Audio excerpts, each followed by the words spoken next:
making, like they do have that map back in their favor now, so going into the CTF, they can really start to do something with that momentum. They'll be in a situation where they can start to put Epsilon on tilt. And Epsilon, they do remain composed a lot of the time, but there are certain situations where they can get too involved in it, too emotional, and they'll start playing tilted, and they'll find themselves struggling to get back in it, start making more mistakes, starting to be a little bit careless with some of the decisions they make out on the field. No, I agree. I agree with what you just said, and it's really the difference between a very emotional team and I think Millenium, except for ManCave, is like very vocal. I think it's a very professional team.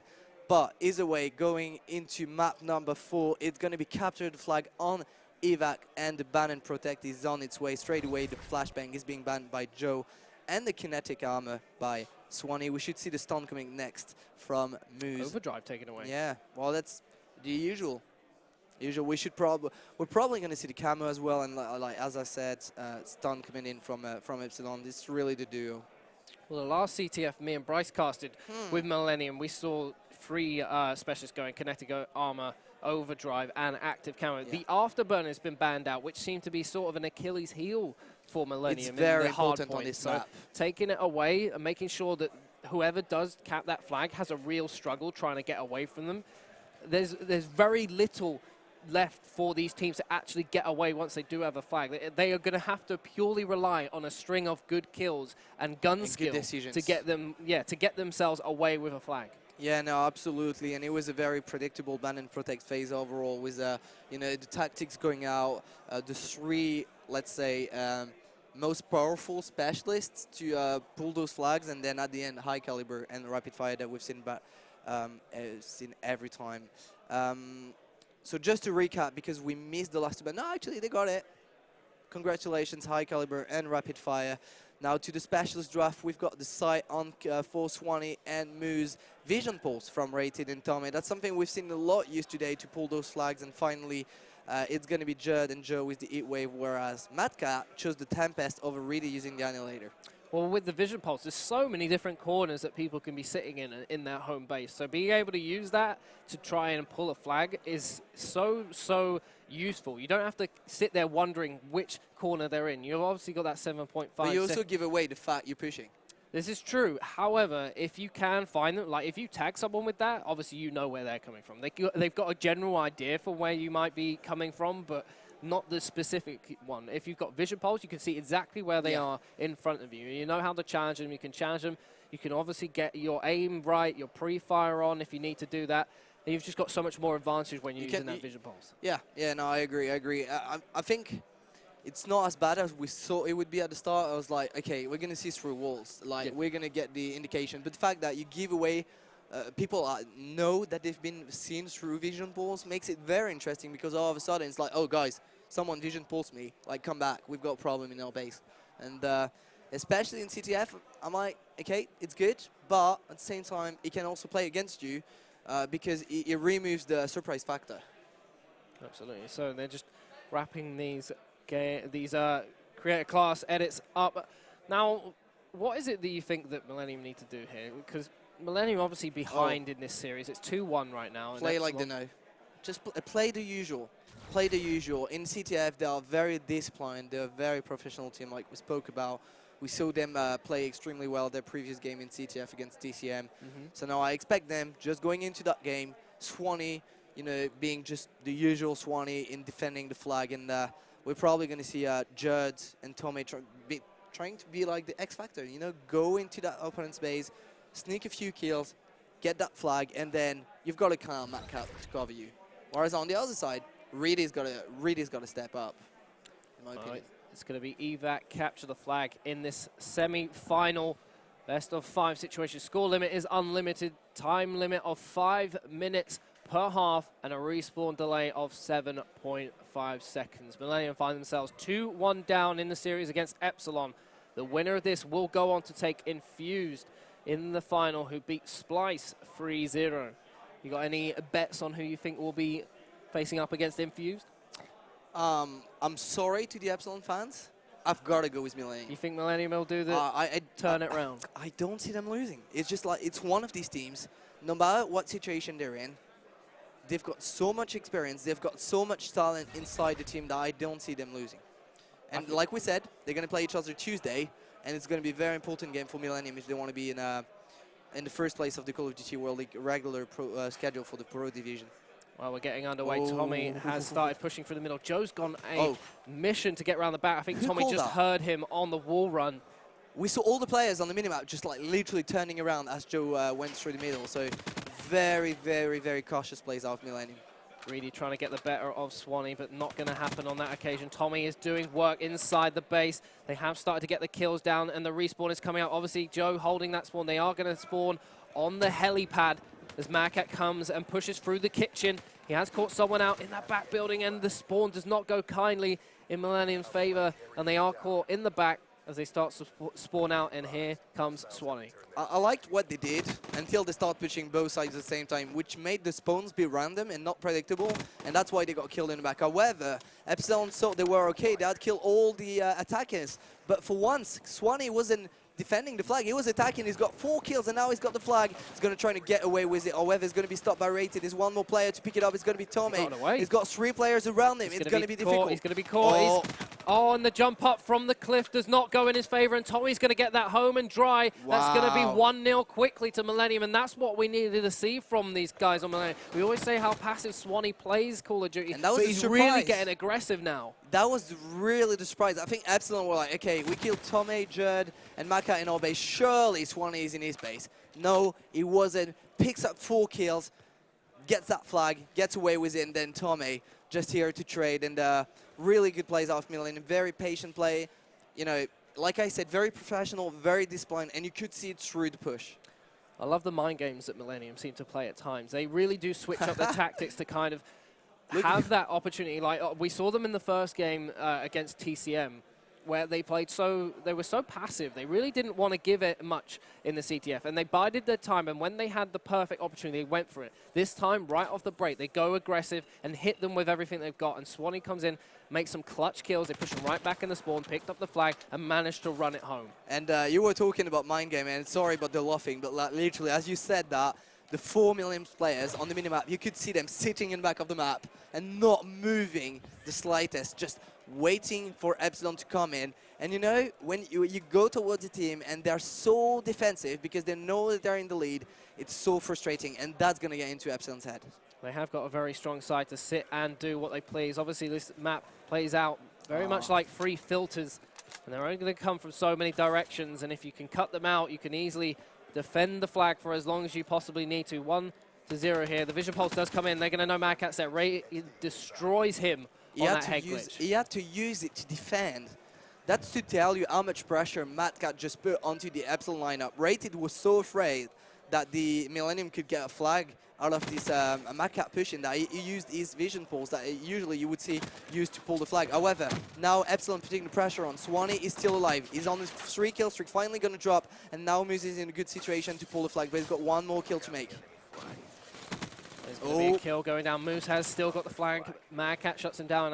I was just about to say that because of the way this map works with the free filters and the flag being put back right into the back of the map, you have to come down one of those free filters to get to the flag itself. So what they can do is set up 3 people on each one of those filters and send someone going on a lone mission to try and disrupt them as much as possible. If they've got to worry about Marcat over on this side of the map, they've got so much less pressure, and the whole of Epsilon have to be wary that Marcat is actually making a push for the flag and defend it, and it slows them down, gives them so much more breathing room. And those teams are really playing for map control. You're playing for that map control, and then once you start making those kills, everything becomes easier. And now there is a lot of smokes on the flag, which is telling Millennium there is something going on. However, Joe using the heat wave perfectly to pick up the 2 kill and pull that flag away, and not a single Millennium player is going to be in position to stop him. And like that, in just a second, with 2 smokes and a good trade, plus that heat wave, Epsilon came back right into that game, tying things up just before the break. He's 75 points away from a lightning strike. If he gets that, that's going to be an advantage to Epsilon in this 4th map. Here comes Tommy, round the back to the helipad. He's been shot from different angles, really takes him down. Jerd just sitting in the China room. He's just going to see this one out. Obviously, going to go into the second half at 1 apiece. They don't really want to give too much here. And Epsi are just going to sit back and wait. Obviously, Joe looking to try and get those streaks if he can. No, Jerd shuts him down off that off that streak that he built up there. And fortunately for them, they're not going to have to deal with that nasty lightning strike coming back to haunt them. Exactly. One apiece going into the second half. We saw, you know, all right, Millenium got the first flag. Now they can defend. They're going to maybe trying to put a second in, but really, really good plays out of Joe and the Epsilon lineup, just using that 8-wave perfectly to get away with the flag. And if you look at the slaying department, Millenium has been dominating the kill feed, yet it's tied up. So fair play to Epsilon for tying it up last minute. We have got some specialists, and we know how good MadCat is with that Tempest. Oh, yes. They can use that on the attack to start to pull a flag, and if he can get the kills in combination, they'll have a really good opportunity to push themselves forward. MadCat with the first engagement. Tommy gets the first blood of the half. Picks up Joe as well, who's going for a little swim there. Tommy starting to push out with really the flag. nice He's cover. being chased here. He's got someone to cover him. Moose is going for a gunfight with Jerd. He picks up But Jerd. it's too late. He's also got cover, and because of the lack of afterburner and overdrive, they can't catch him, and he's gotten away. That's another flag right off the break for Millenium. They're 2-1 up. And what a great start, and what a way to start things off by Tomei, just reading through the Epsilon defense and able to get that flag straight away. Now visual pulse coming in from Rates is going to pick up that kill on Tomei and pull the flag, but there is one more player here. He's got assistance of his teammate. It's going to be Joe. Joe putting the 8-wave. He's going to slow down Rated, but look at the mini-map. On the other side of the map, they have counterpull, so it's going to be a stalemate.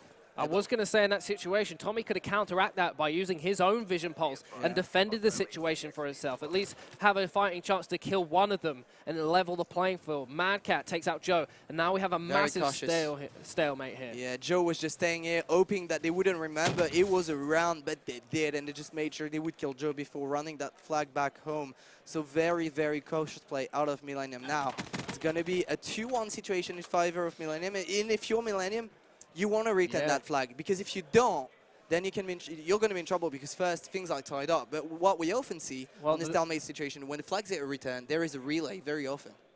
Well, the thing is, they are 2-1 up right here, so they don't have to actually do that much work. They just got to defend for their lives. Moose pushing up towards his panel side. He does catch Jerd out and gets the kill. Pulls out the Cypher. I think he spotted the flag carrier. He has picked up MadCat. There is one more man. It is Swanee who puts him out to rest, and the flag is going to go over to Swanee. The heat wave comes out. Joe picks that one up. The return comes in, and it's going to be 2-all in this capture the flag.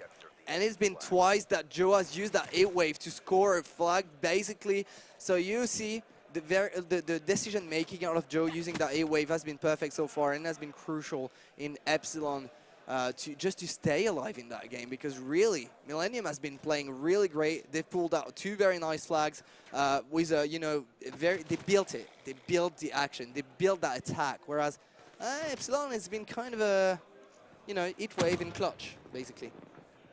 Millenium are feeling the pressure here from Epsi. Reedy just playing defensive right now. He does have an Annihilator in his back pocket for when he needs to go aggressive. Here comes Moose. Ooh. No one knows he's actually there. He might give away his position when the noise comes out. No one's actually heard it. He's still going on a massive flank towards the back helipad. All right, that could be the key of the map. They're going to try and pinch here, but the spawns have come up. He does catch out Swanee in the back. It's going to give away his position as he picks up the flag, and he's going to go on the wall run. The heat wave comes in. The flag falls off the map. Unfortunately, nice. Jerd managing to do a good job of getting that. MadCat has the flag in his possession, though, in the enemy territory with the Tempest. If he could pull that out, he could stand a chance to actually counterpull it. And he was waiting for his teammate. There's Tommy with the support. He's going to challenge this man around the corner if he can. Kills do not go in their favor. MadCat's making a mad dash towards his own flag. Jerd with the HVK trying to fend them off. He catches one. Reedy does not go down, though. Here comes MadCat with a cap. It's 3-2 to Millenium, and he gets the turn on Reedy. He's going to let him know all about that one. 1 minute 30 left for Millenium to even up the best of 5 and take it to a final map. And again, MadCat, that was so well played. He's been waiting for his teammate. He's played that perfectly. And Jerd defending the base with Swanee. Rated is going to be able to drop Swanee, even though Swanee has the side. And now, look at the Epsilon lineup. They're realizing, guys, we got 1 minute left. Otherwise, we're going to game 5. And Millenium played this so well. They've been in the lead from A to Z. And every time Epsilon was able to bring it back, are they going to be able to do it one more? Here comes Moose once again on this massive flank. MadCat takes down Joe, slowing down the push from Epsi. They've got to go all or nothing here. They have to throw everything they've got. Smoke comes out. Moose is going to get challenged up by Madcat. He takes him down. That's 40 seconds. And remember, Jonas, there's no afterburner. They're going to have to do everything they can to get to the other side of the map as quickly as they can. They've probably got one attempt at this to make every kill perfectly and return the flag. And I don't think they're going to be able to do it. They've got to do it now and do it perfectly. Yeah, and Joe actually trying to stay alive around here. There was a vision pulse, but Judd with the E-Wave is going to pick up that 2 kill, and Moose is not going to be able to kill 4 guys and pull that flag surely. It's going to be GG. Millenium are going to take this one, and it's going to be 2-2. We're going to Game 5, Chris. I haven't seen a Game 5 all weekend so far, so I'm excited to see how this one pans out. And Epsi, unfortunately, throw away a 2-0 lead. The objective game modes, well, the respawn objective game mode is just a little bit too much for them, and Millenium take it. It's going to be 2-2 here. I'm excited, Jonas, to see how this one pans out. Yeah, and what a game. It's been real. I mean, fair play to both teams. They played this one really well.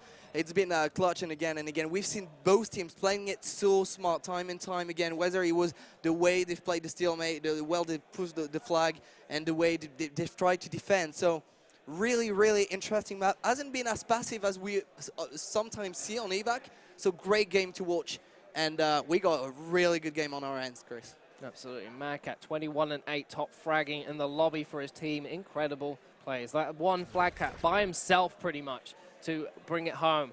Running down how the maps have panned out in this second semi-final. Epsilon taking the first hard point, 250 to 121. A similar scoreline that we saw them Millenium fall to TCM by.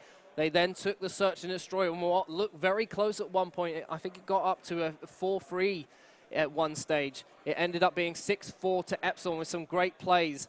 Rated leading the charge in both those maps, but then Millenium hit back 7-3. It was Swanee and Madcat especially who really led the charge for them in that uplink on Fringe. And once again, Madcat going huge, 3-2 in the CTF. And it all comes down to breach, search and destroy. There are no second chances in this tournament, Jonas. It is a single elimination, and whoever loses this next map will be going home. Yep, the last chance is going to be in this S&D. This is where it's all going to play out.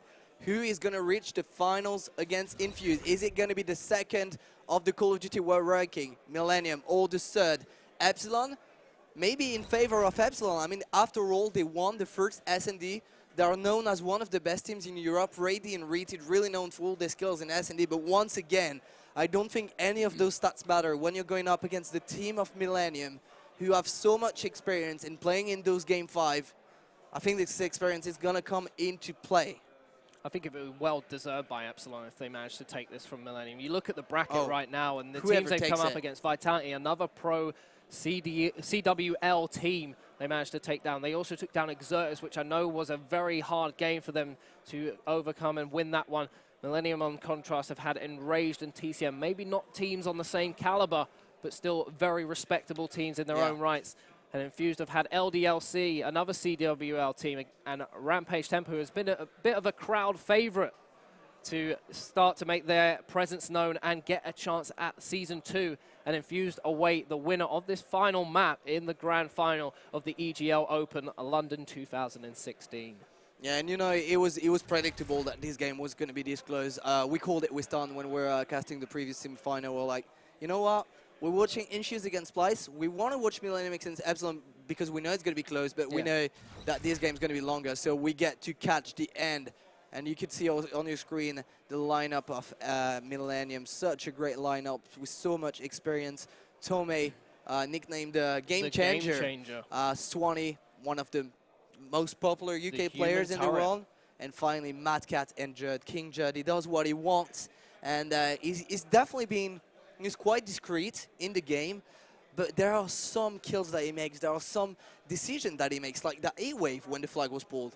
E-waved, flag dropped in the empty and just reset. Well, Millenium are a team, a bunch of slayers. They do everything that you want for them when it comes to gun skill, and that's where their biggest strengths lie, and that's why they try and play ban and protects out to suit that kind of game style. All of them make incredible amounts of plays with their pure gun skill.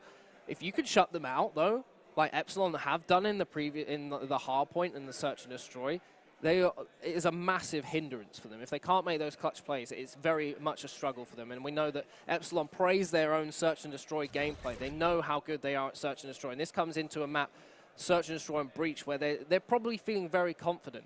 Reedy, Rated, Joe, Moose, also incredible Call of Duty players in their own rights. These guys won quite a few titles last year, Joe, Rated, and Reedy in Advanced Warfare. Moose, obviously being at TCM in America last year, has come back to play with these guys, and they have started an incredible partnership.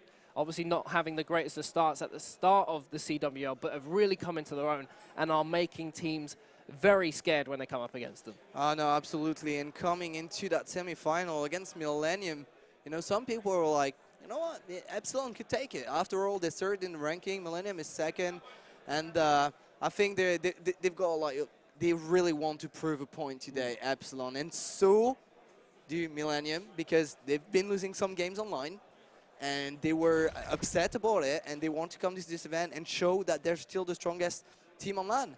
But to do that, they're going to need to beat both Epsilon and Infused. And Epsilon's already a scary one to start with, but Infused on the other side, they've been playing so well. For me, this comes down to a few things that you've got to do on either team. If you're Epsilon, you need to be shutting down Swanee, and you need to be shutting down Jerd. Swanee just watched those. Sorry, not Swanee.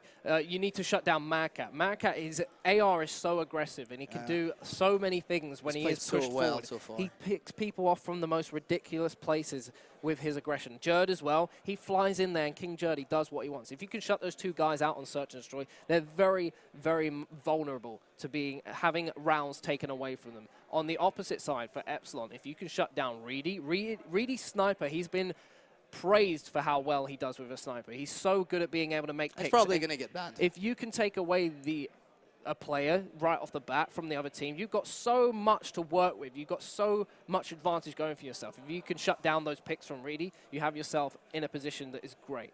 If you can also take down Rated, his AR is stupidly good. He's very good at holding positions. He's been playing extremely good with the He's played as so well in this entire series as well, and this tournament. So if you can take those two off the bat, I think you have yourself a lot of problems with Epsilon. Yeah, but at the same time, you know, it's always like,